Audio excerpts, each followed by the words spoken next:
வணக்கம் நண்பர்களே. குரல் ஹேமலதா ரமேஷ். இன்னைக்கு நாம பார்க்க போற கதை கிராமத்து காதலியே பாகம் 4 ஆடியோ நாவல் கிராம காதல் கதை. 15 வருட பகைய மனதில் வைத்துக்கொண்டு செய்த பிரியாவோட சூழ்ச்சி. இதை கண்டுகொண்ட கதிர் என்ன செய்ய போகிறான்? தன்னோட பிரியா அவங்க அப்பா கிட்ட என்னெல்லாம் போன்ல பேசிக்கிட்டு இருந்தா, கதிரோட மனமாற்றத்தால ஏதாவது நிகழப்போகுதா அப்படிங்கிறத இன்னைக்கு எபிசோட்ல பார்க்கலாம். வாங்க கதைக்குள்ள போலாம். பிரியாவை தேடி அவள் தங்கியிருக்கும் அறைக்கு சென்ற கதிர் அங்கே பிரியா அவள் அப்பாவுடன் பேசுவதை கேட்டு வெளியிலேயே நின்று விட்டான். பிரியா, நீ செஞ்ச வேலையால என் தங்கச்சி இப்போ அழுதுகிட்டு இருக்கா. ஏன் இப்படி பண்ணுன? அவளும் நானும் ஒன்னா? எனக்கு எடுத்த மாதிரியே அவளுக்கும் துணி எடுக்க சொன்னா அது எனக்கு எப்படி இருக்கும்? அதனால தான் அவளுக்கு அந்த துணி எடுத்தேன்.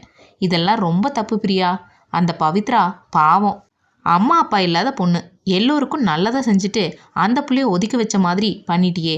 அந்த புள்ள முகம் எப்படி வாடி போச்சு. எனக்கே மனசா இருக்குது. உனக்கு அப்படி என்ன அந்த சின்ன பொண்ணு மேலே கோவம்? ஆமாம், அவள் மேலே எனக்கு கோவம் இன்னைக்கு நேற்று இல்லை, 15 வருஷம் கோவம். எல்லாத்தையும் அந்த பவித்ரா என்னை விட முன்னாடி தான் இருப்பா. படிக்கிறதுலேருந்து அழகில் கூட அவள் தான் அதிகம். அதனால தான் +2ல் ஸ்கூலில் ஃபஸ்ட்டு வந்த அவளை மேலே படிக்க வச்சா அவளுக்கும் ஏற்ற மாதிரி மாப்பிள்ளை பார்த்து நிறைய நகை நட்டு போட்டு கட்டி கொடுக்கணும்னு அத்தை மனசை மாற்றி அவளை படிக்க விடாமல் செஞ்சேன். இதெல்லாம் ரொம்ப பெரிய பாவம் பிரியா. எதுவும் பாவம் இல்லை. அவன் மட்டும் படித்து நல்ல நிலைக்கு வந்தா வேணியத்தை ஒருவேளை கதிர் மாமாவுக்கு கட்டி வச்சாலும் ஆச்சரியப்பட இல்லை. கதிர் மாப்பிள்ள உன்ன மாதிரி ஒரு பொண்ணை கட்டிக்கிறத விட அந்த பிள்ளைய கட்டினா கூட நானே சந்தோஷப்படுவேன். அப்பா, என்னை விட அந்த அனாதை கழுதை உங்களுக்கு வசதியாக போயிட்டாளா? வாய மூடு பிரியா. எப்படி உன்னால் இப்படியெல்லாம் பேச முடியுது? நீ என் பொண்ணு தானா? ச்சே, எனக்கும் கதிரிக்கும் மேரேஜ் ஆகட்டும், அப்புறம் அவளை இந்த வீட்டு பக்கமே வரவிடாமல் விரட்டுறேன் என்று வஞ்சத்தோடு கூறினாள். அவள் பேசிய அனைத்தையும் கேட்டுக்கொண்டிருந்த கதிர் கோபமாக திரும்பி சென்று விட்டான். மாலையில் பெண் அழைப்புக்கு செல்ல அனைவரும் கிளம்பிக் கொண்டிருக்கையில் கதிர் பவித்ராவை தேடிக்கொண்டிருந்தான். பவித்ரா மாடியில் மங்களத்தை கிளம்பிக் கொண்டிருந்தாள். பவி, கதிரத்தா வாங்க, ஏதாவது வேணுமா? காஃபி போட்டு தரவா? அதெல்லாம் ஒன்றும் வேண்டாம், இந்தா இது நீ நாளைக்கு கட்டிக்கோ என்று சொல்லி அவள் கையில் ஒரு பையை கொடுத்தான். அதை வாங்கி பிரித்து பார்க்க அதில் ஒரு பட்டுப்புடவை இருந்தது. அத்தா, இதெல்லாம் எனக்கு வேண்டாம், என்கிட்ட நிறைய துணி இருக்கு. இது நான் உனக்கு முதலாக வாங்கி கொடுக்குறேன், வேண்டான்னு சொல்லாத. எதுக்கத்தா அதெல்லாம்? விலை ரொம்ப கூடுதலாக இருக்கும் போலையே. உனக்கு பிடிச்சிருக்கா? ரொம்ப பிடிச்சிருக்கு, தேங்க்ஸ் அத்தா. அவளின் முகத்தில் தெரிந்த சந்தோஷம் ஏனோ கதிருக்கு மன நிறைவை தந்தது. பிரியா கதிரிடம் பேச வேண்டும் என்று வெகு நேரமாக முயற்சி செய்து கொண்டிருந்தாள்.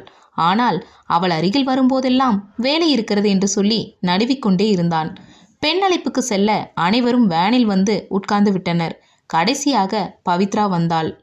அழகான வான நீல நிறத்தில் பாவாடை தாவணி அணிந்து தலையில் அளவாய் மல்லிகை சூடி அழகிய மான்வெளிகளை மேலும் அழகூட்ட அதில் அளவாக அஞ்சனம் தீட்டியிருந்தாள். பிரியாவை பார்க்கும்போது கூட தோன்றாத ஒரு உணர்வு பவித்ராவை பார்க்கும்போது கதிருக்கு உண்டானது. கதிர் உட்கார்ந்திருந்த சீட்டுக்கு முன் சீட்டில் வந்து அமர்ந்தாள். பிரியா தனியாக தன் வீட்டாருடன் காரில் சென்று விட்டாள். கதிரை பலமுறை தன்னுடன் காரில் வரும்படி சொல்லியும் கதிர் வர மறுத்துவிட்டான். பவித்ரா ஜன்னலோரத்தில் அமர்ந்திருந்ததால் காற்றில் அவள் முடி அலை பாய்ந்தது. ஒரு சில முடிகள் அவளுடைய முகத்தில் வந்து விழ அதை அவ்வப்போது காதின் இடையில் சொருகினாள்.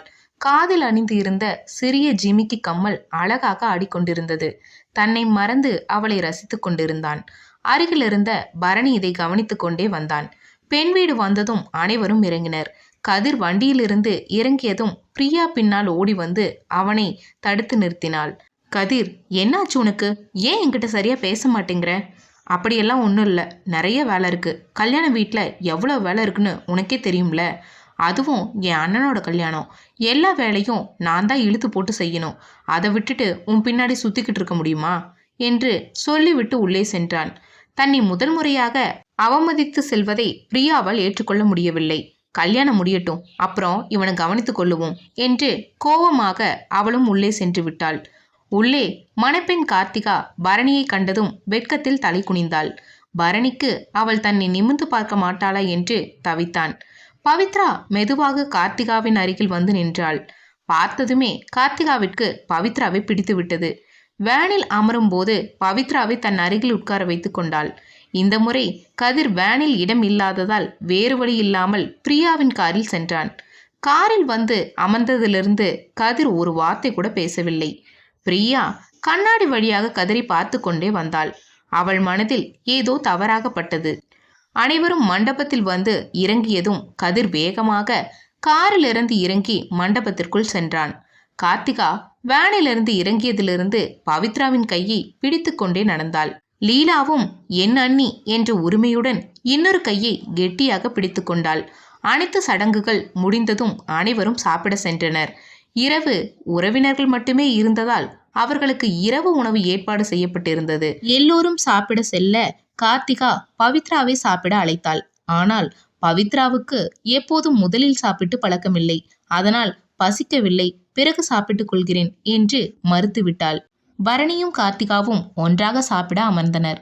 கார்த்திகா வெட்கத்தில் முகம் சிவந்து நெளிந்து கொண்டிருந்தாள். பரணி அவளை இயல்பாக மெதுவாக அவளிடம் பேச ஆரம்பித்தான். உன்னை நான் ஒன்றும் செய்ய மாட்டேன், கொஞ்சம் ரிலாக்ஸாக சாப்பிடு. பிரியா சாப்பிட கதிரை அழைத்தாள். அவன் வராமல் மறுக்க கையை பிடித்து இழுத்துச் சென்றாள். வேணி பிரியாவிடம் சரியாக பேசவில்லை. ஆனால் பிரியா அதை பற்றியெல்லாம் கவலைப்படவில்லை. அவளுக்கு கதிர் மட்டும் போதும். மற்றவர்களை பற்றி யோசிப்பதெல்லாம் அனாவசியமாக நினைப்பாள். இருவரும் சாப்பிட அமர்ந்தனர். அப்போது சரியாக பவித்ராவும் சாப்பிட வந்தாள். அதனை கண்ட பிரியா கோபமாக முறைத்தாள். உடனே பிரியாவின் அம்மா பவித்ராவை சாப்பிட விடாமல் தடுத்து தட்டில் கொஞ்சமாக சாப்பாட்டை கொடுத்து மங்களத்திடம் கீழே கொடுத்து வர சொன்னாள். பெரியம்மா, அம்மாச்சி அப்பவே சாப்பிட்டாங்க, நான் தான் கொண்டு போய் கொடுத்தேன். அப்போ இந்த பாயாசத்தை அவங்க கிட்ட கொடுத்துட்டு வா, அவங்களுக்கு பாயாசம் ரொம்ப பிடிக்கும். அம்மாச்சி சாப்பிட்டு அப்பவே படுத்துட்டாங்க பிரியம்மா, இவளை எப்படியாவது கீழே அனுப்பணுமே என்று யோசித்து கொண்டிருக்க கதிர் பவித்ராவை அழைத்தான். பவி, இங்க வா, இடம் இருக்கு. பிரியாவிற்கு எரியும் நெருப்பில் எண்ணெய் ஊற்றியது போல் இன்னும் ஆத்திரம் கூடியது. இப்ப எதுக்கு நீ அவளை இங்க கூப்பிடுற? வேற எங்காவது உட்காந்து சாப்பிட்டுமே. அவ இங்க சாப்பிட்றதுல உனக்கு என்ன பிரச்சனை? நம்ம 2 பேருக்கும் ஒரு பிரைவசி வேண்டாமா? ஆமா, கல்யாண மண்டபத்துல 1000 பேர் உட்கார்ந்து சாப்பிட்ற இடத்துல பிரைவசி வேணும்னு சொல்றதே முதல்ல தப்பு. பவித்ரா வந்து கதிரின் அருகில் அமர்ந்தாள். உணவு பரிமாறப்பட்டது. சாப்பிட ஆரம்பித்தனர். பிரியாவிற்கு எதுவும் உள்ளே இறங்கவில்லை. பெயருக்கு எதையோ கொறித்து கொண்டிருந்தாள். கதிர் ஓரக்கண்ணால் பவித்ரா சாப்பிடுவதை கவனித்து கொண்டிருந்தான். அவள் தனக்கு வேண்டியவற்றை மட்டுமே அளவாக வாங்கி சாப்பிட்டு கொண்டிருந்தாள். என்ன மாப்ள, வள்ளி தெய்வான மாதிரி 2 முறப்பொண்ணுங்களுக்கு நடுவுல உட்காந்து ஜாலியா சாப்பிட்றீங்க போல என்று விளையாட்டாக சொல்லி செல்ல பிரியா முகத்தில் எள்ளும் கொள்ளும் வெடிக்க சாப்பிடாமல் பாதியிலேயே எழுந்து சென்றாள்.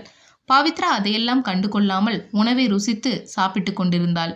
பெற்றோர்கள் இல்லாமல் வளரும் பிள்ளைகளுக்கு நல்ல உணவு கிடைப்பதே அரிது. அவளுக்கு பெரும்பாலும் பழைய மீதமான உணவே கிடைக்கும். எப்போதாவது இது போன்ற உணவு கிடைத்தால் அதை வீணாக்காமல் சாப்பிடுவாள்.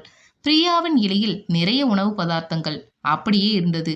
பவித்ரா சாப்பிடும்போது அவள் கையில் இருந்த வந்த வளையல் ஓசை இனிமையாக இருந்தது. அவளது எலுமிச்சை நிற இடுப்பு லேசாக தெரிய உடனே தலையை திருப்பிக் கொண்டான். ஒரு வழியாக சாப்பிட்டு முடித்து பவித்ரா எழுந்து சென்று விட்டாள். அவள் சென்ற பிறகுதான் கதிர் தன்னுடைய இலையை கவனிக்க அதில் உணவு அப்படியே இருந்தது. சுற்றிலும் பார்க்க யாரும் இல்லை. அனைவரும் எழுந்து சென்றுவிட அவசர அவசரமாக சாப்பிட்டு விட்டு எழுந்து சென்றான். பிரியா தூக்கம் வராமல் அறையில் கோபமாக நடந்து கொண்டிருந்தாள். இவளை எப்படியாவது நாளைக்கே ஊற விட்டு அனுப்ப வேண்டும் என்று திட்டம் தீட்டிக் கொண்டிருக்க விடிந்தும் போனது. விடியல் காலை ஒவ்வொருவராக குளித்து முடித்து ரெடியாகி கொண்டிருந்தனர். மணப்பெண்ணுக்கு அலங்காரம் செய்ய ஆரம்பித்தனர் பியூட்டி பார்லர் பெண்கள். அக்கா, இவளுக்கு கொஞ்சம் மேக்கப் போட்டு விடுங்க என்று லீலாவதி பவித்ராவை காட்டி சொன்னாள். எனக்கு மேக்கப் எல்லாம் வேண்டாம் என்று பவித்ரா மறுக்க கார்த்திகா பிடிவாதமாக அவளுக்கும் போட வைத்தாள். பிரியா பட்டுப்புடவை கட்டி வைர நகைகள் அணிந்து மிகவும் அழகாக இருந்தாள். கதிர் அவளை கண்டும் காணாமல் சென்றுவிட பிரியா அழாத குறையாக ஓரமாக சென்று அமர்ந்தாள். வேணி, கார்த்திகா ரெடியா என்று பார்க்க மணப்பெண் அறைக்கு சென்றாள். அங்கே கார்த்திகா முகூர்த்த புடவையில் அலங்காரம் செய்து மிகவும் அழகாக இருந்தாள். வேணி அவளுக்கு திஷ்டி முறித்தாள். அப்போது உள்ளே இருந்த அறையில் இருந்து பவித்ரா வந்தாள்.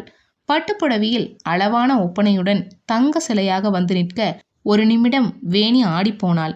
இதுவரை அவளை சின்ன பெண்ணாகத்தான் நினைத்திருந்தாள். இன்று புடவையில் தங்க விக்கிரகமாக நடந்து வர வேணியின் முகத்தில் ஈயாடவில்லை. கதிர் வாங்கி தந்த புடவையைத்தான் கட்டியிருந்தாள். அவள் நிறத்துக்கு அது மிகவும் பொருத்தமாக இருந்தது. வேணி அவளை பார்த்து அன்பாக சிரித்தாள். பின்பு தட்டிலிருந்து பூவை எடுத்து அவள் தலையில் வைத்துவிட்டு சென்றாள். நடப்பது கனவா இல்லை நிஜமா என்று புரியாமல் பவித்ரா விழித்தாள்.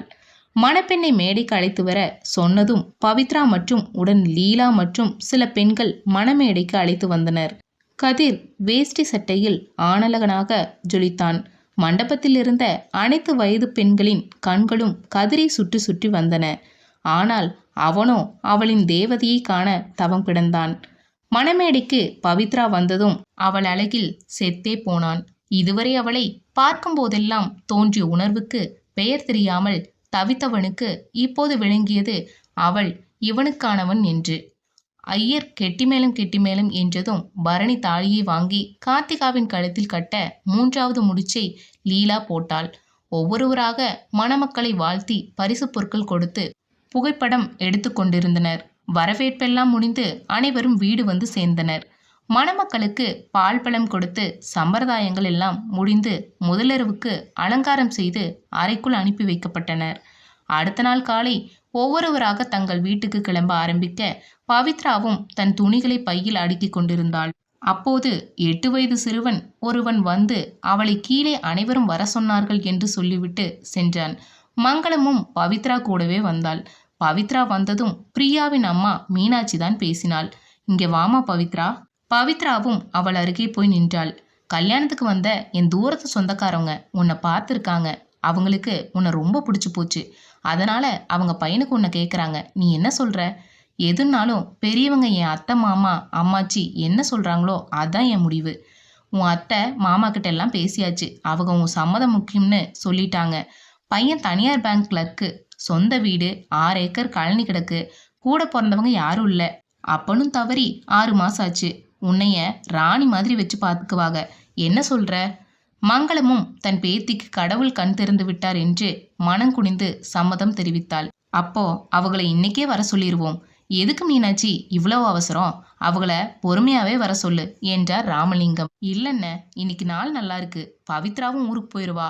நாங்களும் நாளைக்கு கிளம்பிடுவோம். மறுபடியும் இதுக்காக எல்லோரும் வரணும். நல்ல விஷயத்தை எதுக்கு ஆற போட்டுட்டு தேடி அலைஞ்சாலும் இப்படி ஒரு சம்மதம் பவித்ராவுக்கு கிடைக்காது. சரி, அப்போ இன்னைக்கு சாயந்தரம் வர சொல்லு என்றார் ராமலிங்கம். கதிர் அப்போது வெளியே சென்றிருந்ததால் அவனுக்கு இவை எதுவும் தெரியவில்லை. பவித்ரா மனதில் கொஞ்சம் பயமாகவும் சந்தோஷமாகவும் இருந்தது. இனிமேல் நமக்கென்று ஒரு குடும்பம் வரப்போகிறது என்று நினைத்து நிம்மதியடைந்தாள். தோழர் தோழியர்களுக்கு இந்த கதை பிடிச்சிருந்தா லைக் பண்ணுங்க. புதுசா வரவங்க கதையை சப்ஸ்கிரைப் பண்ணி பாருங்க. பிடிச்சிருந்தா ஷேர் பண்ணுங்க. உங்க கருத்துக்களை கமெண்ட்ல சொல்லுங்க. கிராமத்து காதலிய கதையை மீதி பாங்கில் பார்க்கணுன்னு நினைக்கிறவங்க நம்மளோட சேனல்லையே கிராமத்து காதலி அப்படிங்கிற பிளேலிஸ்டில் இருக்குது. நீங்கள் செக் பண்ணி பார்த்துக்கலாம். நன்றி.